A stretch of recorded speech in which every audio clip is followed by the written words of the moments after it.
Welcome everyone, no intro because we have no time. What we are doing for today on this Tuesday, reset day in NA, also the last reset before the release of patch 10.0.7, what we are doing today is a recap, is a TLDR of the wave of interviews related to 10.1 which have been released in the past few days. You know, there have been quite a few interviews released by Blizzard devs to several content creators, or also released by Blizzard themselves, where they talked about many features coming in 10.1, existing features, returning features, etc, etc. So, to spare you the time of having to manually check 6 or 7 different interviews by yourself and trying to get what were the most important points in each and every one of those interviews, I am here today to give you the TLDR of the most important things in every one of those. So we are starting immediately with the first point, because this one was the more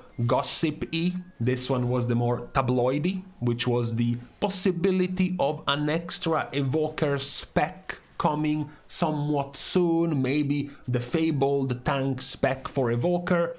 No, that is a meme. There is not going to be any new Evoker spec anytime soon. Blizzard also has reiterated that it's going to be very difficult, very hard to ever see an extra new spec being added to an already existing class. So no, we are not getting an extra spec to Evoker. What they did point out though on this topic, they did point out that it's going to be very likely though that the class Evoker will be getting some of the older specs, some of the already existing specs, like a warrior Evoker or a rogue Evoker or a mage Evoker. That is much more likely, and also likely happening, if not by the end of this expansion, then in the next one for sure.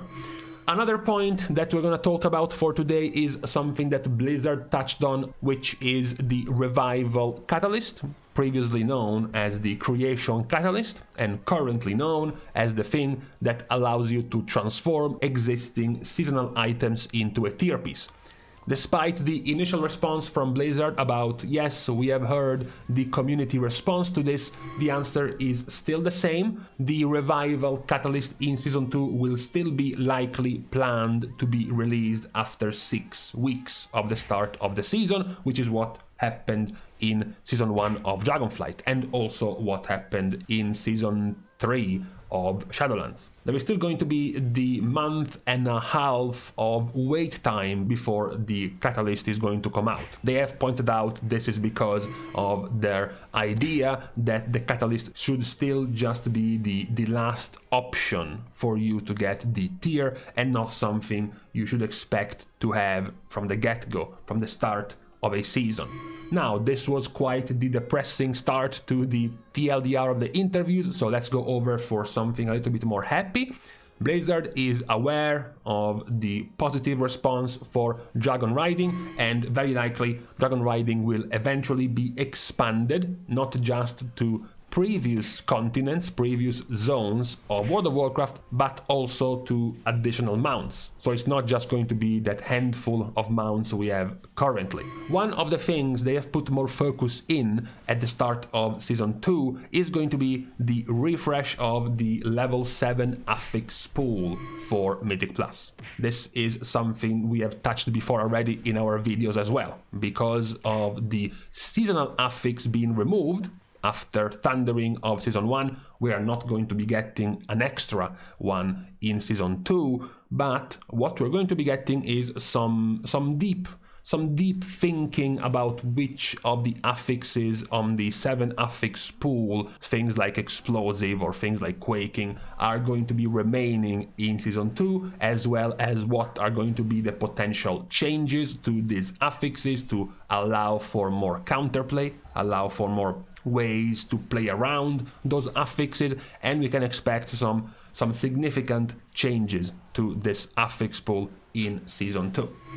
Also, Beyond just the Mythic Plus features for Season 2, we are gonna have some raid features of Season 2. Much like the Catalyst is going to stay the same as it was in Season 1, the simultaneous raid difficulty release of the raid is also going to be staying the same of Season 1. So you can expect the normal plus heroic plus mythic raid difficulty to be released at the same time in Season 2 as well. Now on to a couple of less competitive changes. One is about professions. Blizzard has been quite happy with how professions have been received and how the player base have interacted with professions. They are planning, of course, some extra additions in Season 2, the ability to increase the item level of some of the already popular pieces of crafted gear like the Lariat, for example, some new recipes in particular for embellishments, more options for your embellishments in Season 2, but in particular what was the standout comment was that they were happy enough that they are already planning for this profession system to carry over in the next expansion. You can expect more or less a same or similar feature for professions in our upcoming expansion as well. As for the open world, we do not have any extra additions to the Renown factions. So all of the Renown levels we have gotten since the release of the expansion are going to be staying the same. The first 4 original Renown factions are not going to be extended in Season 2. We are just going to get our 5th Renown faction in the new zone, but not any extra features in our already existing 4. Also, back to something a little bit more competitive, we have the tier sets. Because, despite the fact that the Revival Catalyst will be coming out still after 6 weeks, Blizzard is planning to give even more power to the tier sets. We have gotten, as we have been saying multiple times at the start of this expansion, a weaker tier set compared to the tier set we got from Sepulcher. So Blizzard instead in Season 2 is planning to put even more power into the tier set compared to what we got at the start of this expansion, but still weaker than the tier sets from Sepulcher. That is their current plan as far as tier set pieces go. In Season 2, similar feature. The TLDR of this video could probably be we were happy with what we had in Season 1, because this feature is also something that will carry over in Season 2, which is the very rare items being available from the raid.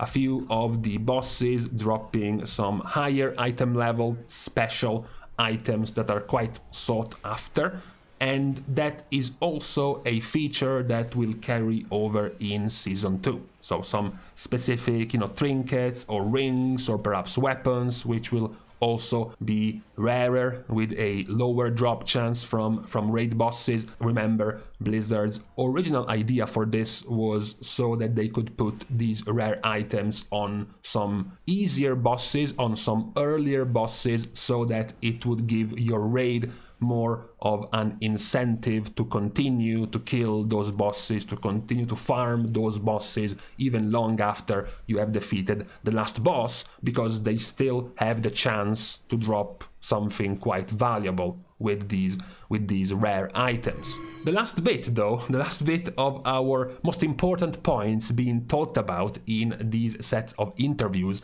is also the fact that they are aware of the release of Diablo 4 being in the first week of June, and they will keep that in mind for Season 2's release date. We have had a video on this already, where we talked about the fact that if Blizzard is indeed planning to release one patch every 2 months, which is the schedule they have kept so far, the expansion was out end of November, patch 10.0.5 was out end of January, and patch 10.0.7 is going to be out end of March, so it's a 2-month gap every time. If we were going to keep this gap, then 10.1 was going to come out at the end of May, which is going to be very, very close to the release of Diablo 4.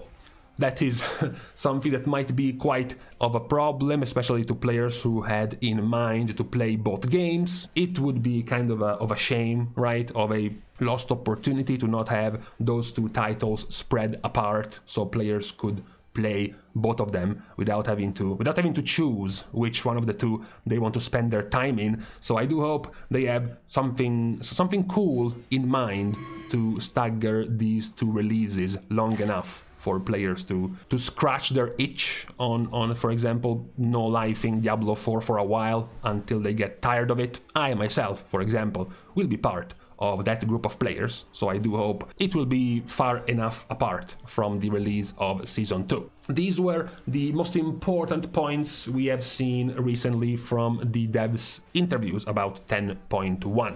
With this out of the way, you can of course let me guys know about which were the more positive points that stood out for you in the interviews you have seen or read about, as well as the more negative ones, the ones that you don't agree with in terms of the decisions of the Blizzard devs. But for today, on this Tuesday, it's time to leave each other once more. Thanks, of course, as usual, to all of the Patreon supporters, of course, for the help and the contribution to this channel. You can still support and contribute completely for free, liking and commenting down below, subscribing to the channel itself. Perfectly fine ways. Also, you can follow me over on Twitter, as well as following me over on my stream on Twitch. Those are still perfectly fine ways to show your support, despite being still, hopefully, free. So, with this out of the way, it's time to leave each other. Thank you guys again for watching. See you guys soon. And in the meantime, for once, I'm making a video while it's day outside. Crazy.